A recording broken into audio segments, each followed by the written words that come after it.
कैसी हो चिड़िया बहन? कहाँ से आ रही हो आज तो? ठीक हूँ बहन। तुम सुनाओ, तुम कैसी हो? ठीक हो ना बहन? बहन मैं तो ठीक हूँ। बहन के घर गई थी बहन से मिलने के लिए। बहन की तबीयत ठीक नहीं थी तो सोचा उसके जंगल जाके उससे मिल आऊँ, उसका हाल चाल पूछ आऊँ बस। क्यों, क्या हुआ तुम्हारी बहन को? क्या हो गया? क्या सुनाऊँ बहन। मेरी बहन बबली चिड़िया पास के जंगल में अपने पति रामू चिड़े के साथ रहती है। रामू चिड़ा का एक छोटा भाई टुन्नू चिड़ा भी है। तीनों खुशी खुशी अपने घोंसले में रहते थे। बबली चिड़िया अपने देवर टुन्नू चिड़े को अपने बेटे जैसा प्यार करती थी। धीरे धीरे टुन्नू चिड़ा बड़ा हो गया और अपनी कॉलेज की पढ़ाई भी ख़त्म कर ली। उसे एक रूबी नाम की चिड़िया से प्यार हो गया। टुन्नू चिड़ा उससे शादी करना चाहता था। वह अपने भाई और भाभी को इस बारे में बताता है। बबली और रामू इस रिश्ते के लिए तैयार हो जाते हैं और शादी की तैयारी करने लगते हैं। रामू चिड़ा बैंक से पैसे निकालने जाता है और रास्ते में डाकू चील उसका पीछे पड़ जाता है और रामू चिड़े को सारे पैसे लूट लेता है और रामू को भी मार देती है। बबली चिड़िया पर तो दुखों का पहाड़ टूट पड़ा था। वह अपने देवर की शादी कर लेती है और रूबी चिड़िया बहू बनकर उनके घर में आ जाती है। घर में जितने भी पैसे थे धीरे धीरे खर्च हो जाते हैं।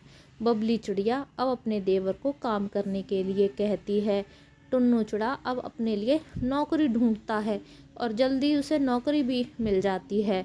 रूबी चिड़िया अब अपनी मनमानी करने लगती है और वह बबली चिड़िया को अक्सर नीचा दिखाती थी। बबली चिड़िया अपने देवर को कई बार इस बारे में बताने के बारे में सोचती, लेकिन वह बता नहीं पाती। एक दिन रूबी चिड़िया अपनी माँ के घर गई।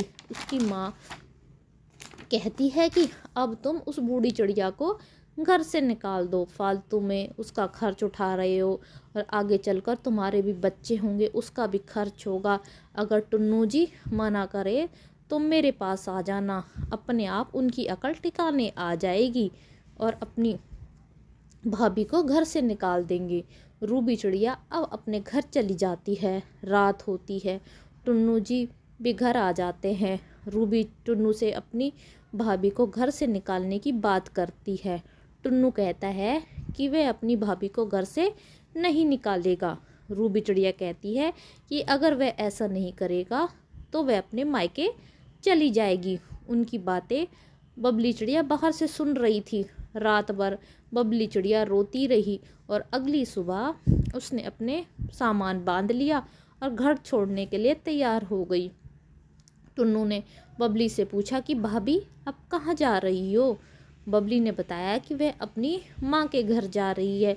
वह नहीं चाहती कि उसकी वजह से तुम दोनों के बीच में लड़ाई हो।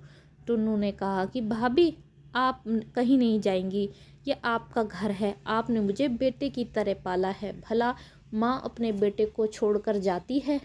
अगर किसी को घर से जाना है तो वह जा सकता है। मेरी भाभी मेरे साथ में इसी घर में रहेगी। रूबी जब यह बात सुनती है तो उसकी समझ में आ जाता है कि टुन्नू चिड़ा अपनी भाभी से बहुत प्यार करता है। यदि मैंने अभी घर छोड़ दिया तो क्या पता मुझे वापस लेने आएंगे या नहीं आएंगे, मैं अपने मायके में क्या करूँगी।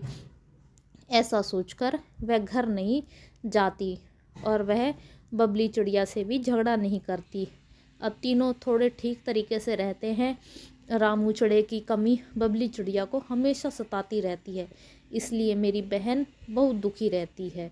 इस कहानी से हमें शिक्षा मिलती है कि किसी के एहसान को कभी नहीं भुलाना चाहिए। यदि हमारी कहानी आपको पसंद आती है तो कृपया हमारे चैनल को सब्सक्राइब करें। Thank you.